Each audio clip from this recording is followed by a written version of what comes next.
Hello.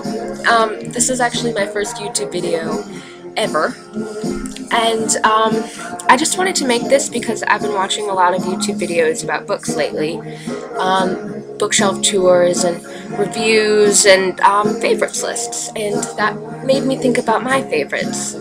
And I always thought it'd be really hard to pick my favorite books because I don't know, like, I've read so many and I love them so much, but when I went through my bookshelves, I realized there were a lot that stood out that I just remembered, and they were my favorites, that I just liked the most, and so I picked them all out, and I figured maybe I'd share them with you, the world, and I don't know, if you liked any of these books, if you read them, what did you think, and maybe give some people some ideas of what they should read. They're all highly recommended. This isn't in any particular order. This is just how they are in my pile. And I guess I'll just get started. The first one is Magyk, the Septimus Heap series by Angie Sage. And I actually read this a couple years ago, but I really liked this series. There's about 6 books, I think. The first one is Magyk. And I like the world it created, and the main characters. It was just so interesting, and I really liked the fantasy kind of writing, and there was just a lot of cool elements in this book, and I really enjoyed reading it. And I thought it was really interesting because there's magic, but there's ghosts there, and there's this fantasy world in this city surrounded by walls, and then all these things that happen with this family, and it's a really good book. And I don't think I didn't read the very last one because I couldn't find it, but the first one is my favorite, as it usually goes in series, but they were all pretty good, and I just recommend it, and I remember it a lot as being very fun to read and just a good book. The second one is Tithe by Holly Black, and I read this a couple summers ago, and it was really good because, I don't know, it's about fairies, and I read it in like one day, I think. It was just, it's a love story. It's about this girl who finds out she's a fairy, and she meets her own kind, and it's very interesting, and it's kind of, I just remember I really liked it, and it was a very nice love story, and it's very mysterious and fantastical, and very fun to read. And I do remember that while I was reading this, I was listening to Gautier's album Making Mirrors, and I don't know, the album just seemed to go along pretty well with the book, especially the last song, which is Bronte. So I don't know, it's kind of cool when music matches up with books. It's very interesting. So this was really good. You can see it. The third one is 21 Balloons, The 21 Balloons by William Pene de Bois, and this is actually a classic, but it's kind of a forgotten classic, which I liked. It was published in 1947, so it is pretty old. But it was just very cool. I don't know, the time period was cool. I think it's supposed to take place in the 1800s because that's when the whole hot air balloon thing was very popular. And it's just about this professor who, well, he retires, and he builds himself a cool hot air balloon, and he just plans to spend his time on a giant hot air balloon ride. It's sort of a cool idea, just sort of relaxing and reading, and he has viewing the world, and it's very cool. But along the way, of course, he crash lands on this island that was settled by these people, and they have all these diamond mines, and it's just a very cool book, and it's a very cool premise, and I'm actually going to read you the back, because this is why I wanted to read it so bad. It says, Professor William Waterman Sherman just wants to be alone, so he decides to take a year off and spend it crossing the Pacific Ocean in a hot air balloon, the likes of which no one has ever seen. But when he is found after just 3 weeks floating in the Atlantic among the wreckage of 21 hot air balloons, the world is naturally eager to know what happened. How did he end up with so many balloons and in the wrong ocean? So that was really cool and fun. I liked it. And the cover's kind of cool. So, it's another recommendation. Next is, I actually read this, Bound, by Donna Napoli. I read this twice, actually. Once in elementary school and then once a couple years ago. And it's a Chinese version of a Cinderella story, which I like. I like fairy tales and versions from different countries, because I think almost every culture in the world has a Cinderella story, which is really interesting. And this one is about, well, her father dies, and she's with her stepmother and her stepsister. And it's just, I really liked the Chinese culture elements, because her father was a potter, and they still sell his pottery. And she talks about Chinese calligraphy, and there's Chinese medicine, and her sister has her feet bound, which I think is probably why it's called Bound, which is, you know, a very Chinese kind of cultural thing. It was really fun to read, and it was really good because I read it twice, and I usually don't read things very often. So it's just really fun to read. And I'm realizing this video is probably going to be really long, but oh well.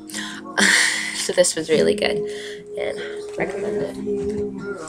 The next one is The Secret Life of Bees. Oh, I love this book. I do. It's by Sue Monk Kidd. I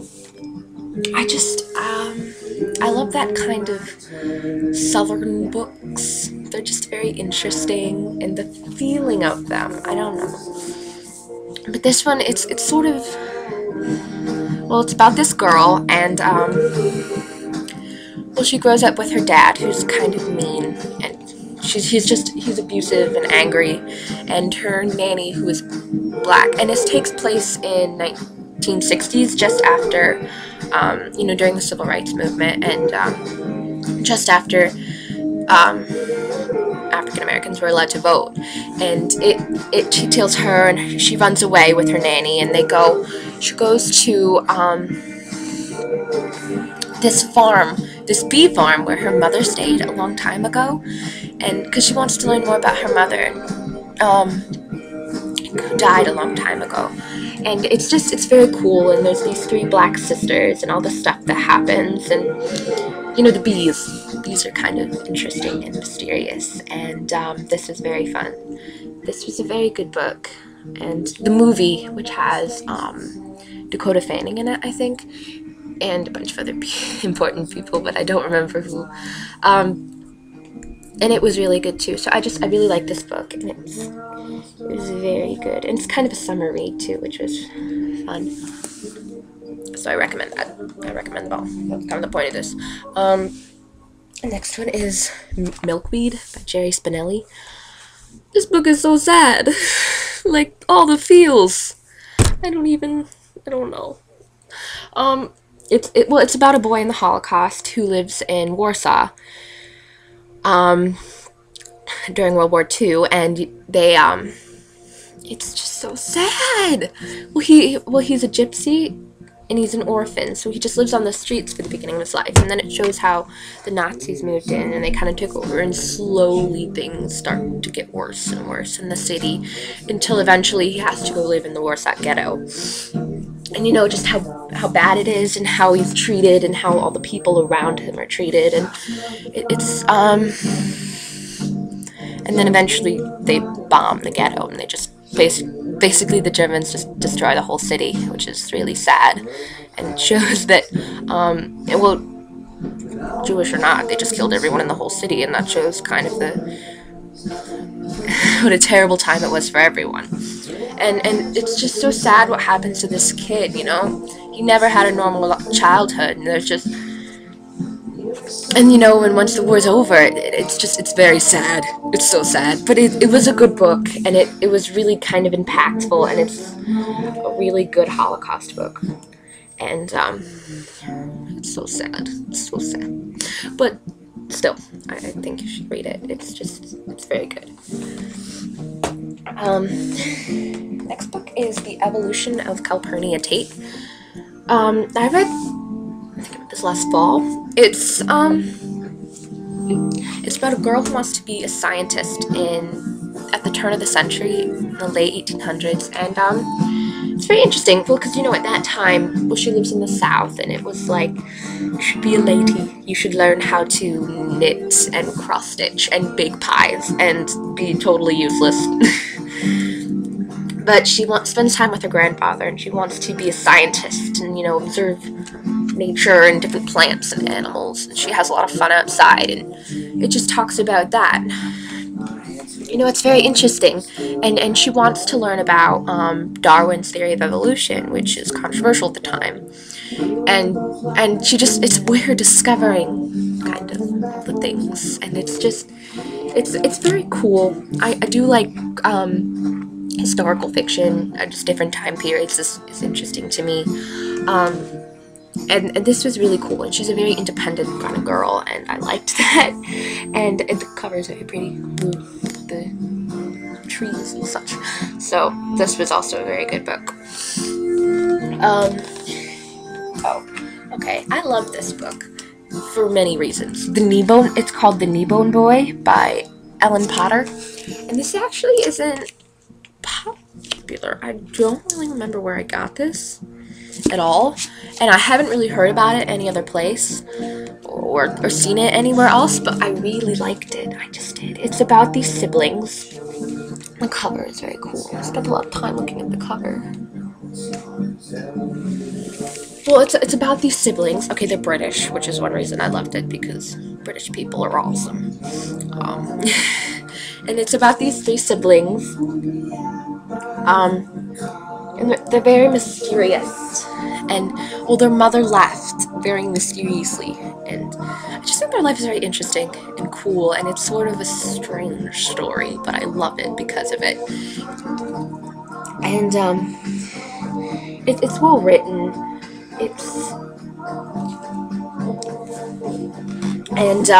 Well, they go to...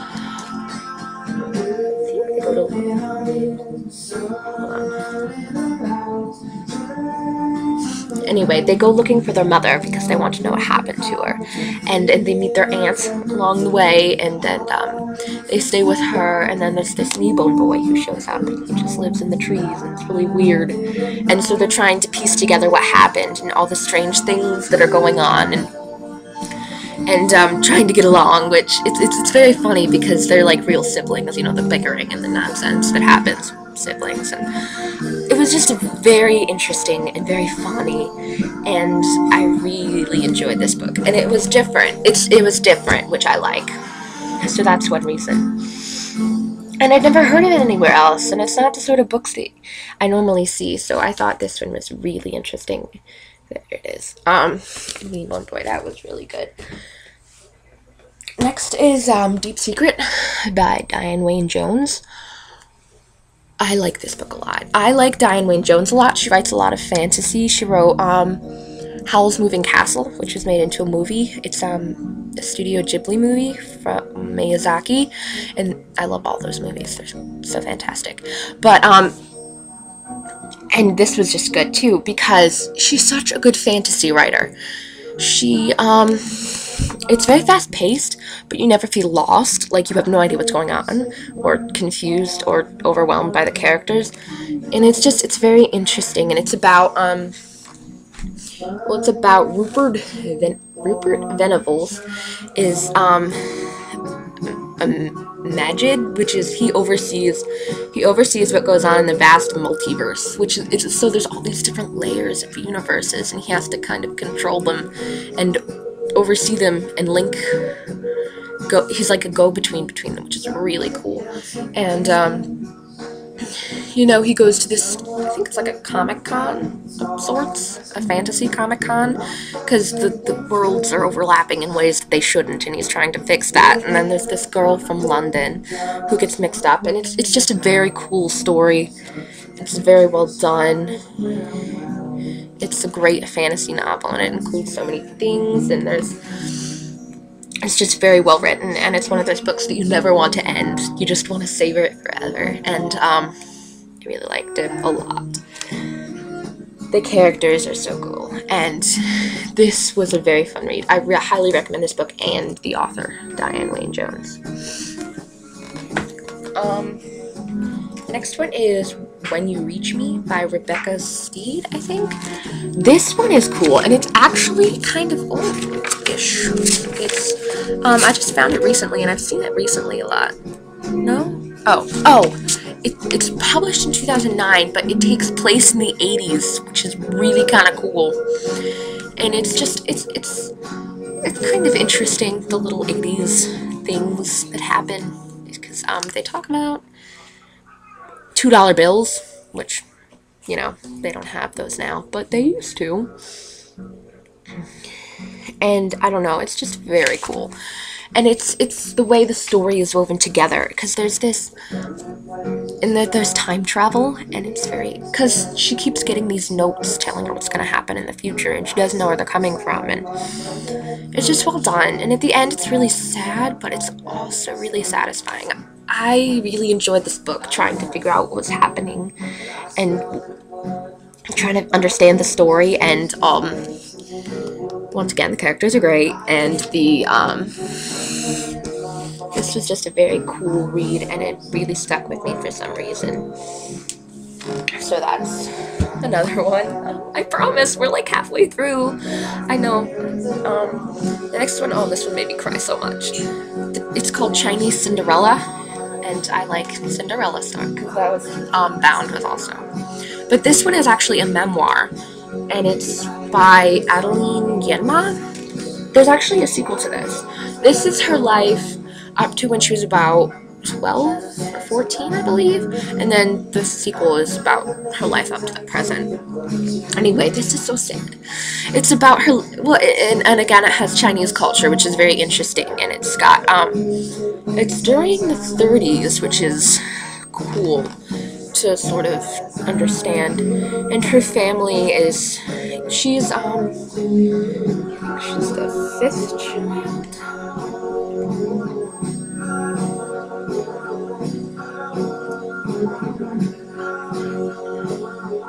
Hold on, sorry. Well, her mother dies giving birth to her, which makes people think that she's bad luck, and she has a lot of siblings, and she's maltreated, and and then her stepmother is very mean, and she favors her own children, and doesn't like her very much, and she just, there's some really terrible things that happen to her that are just so awful and sad, and it's just like, how could that happen, you know? And this was really good, and really kind of terrible, like, but good. Like, it was just so sad, and so memorable, and I really liked it for that reason, and I need to get the sequel to this, because I really do. Because I want to find out what happens. Like, I mean, obviously she came to the US and she became a writer, but I want to know the in-between. I don't know. So this is really cool. And if you like memoirs, I recommend it. I have been getting into memoirs lately. I mean, I've read about 4 or 5 this year, and they've all been very good. And it's just, I think it's kind of cool, other people's lives, what they've come through. It's very interesting. This next one it's very popular. It's Miss Peregrine's Home for Peculiar Children, and I gotta say I really did like this. My favorite part is the photos. There's just these weird old-timey photos in them.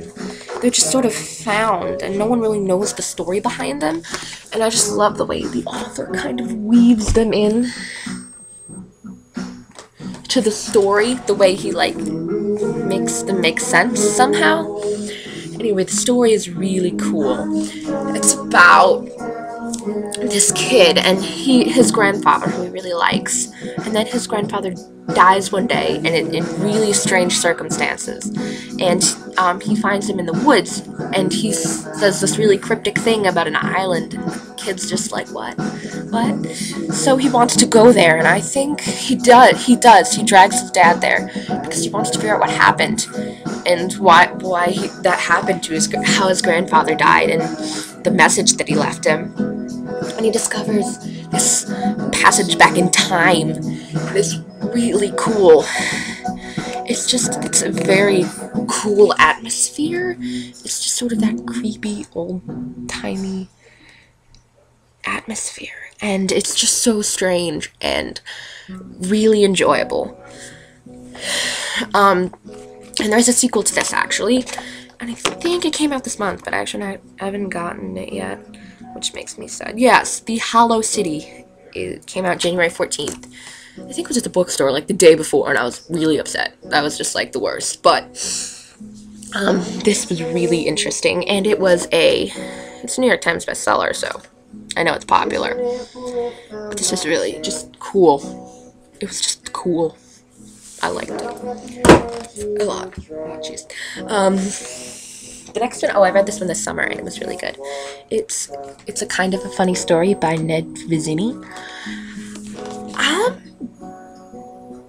I guess I read the intro to this book, and I thought it was a book, and I thought I knew what kind of book it was, and then I started it, and then I thought I knew what kind of, and it was different, and I thought I knew what was going to happen, and then by the end, it was just so different. I don't know. It was just really interesting, and my perception of what I thought this book was about changed at different times. Well, it's about this kid, and he kind of goes crazy, and he gets really depressed, and he just can't handle life anymore. So he goes to this sorry, my hair is getting in my face again. Oh, there we go. No, okay, whatever.